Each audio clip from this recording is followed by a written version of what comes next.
দিব্যাঙ্গ এবং দৃষ্টিহীন ভাই এবং বোনেরা, প্রত্যেকের কাছে আমরা অন্যান্য বছরের মতন আবেদন রাখছি। আমরা যেরকমভাবে নাকি আমরা বিশ্ব প্রতিবন্ধী দিবস পালন করি, আমরা সেইভাবেই এবারও পালন করতে চলছি। আমরা চাই যে এই সমাজে প্রতিষ্ঠিত হোক প্রতিবন্ধীরা, এই সমাজে প্রতিষ্ঠিত করার লক্ষ্যেই এই ধরনের একটা আন্দোলন।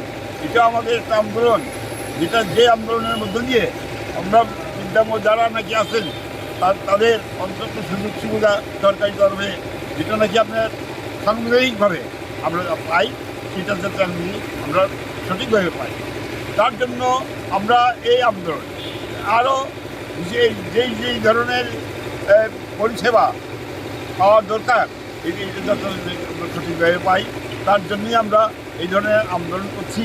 বিশ্ব প্রতিবন্ধী দিবস আমরা পালন করছি, আমরা বিশ্ব প্রতিবন্ধী দিবস পালন করব এবং আমরা বলি রাজ্যের প্রত্যেকটা দিব্যাঙ্গনা যাতে কি এই দিবসটা পালন করে, তার জন্য আমরা আহ্বান রাখছি। আহ্বান রেখে আমার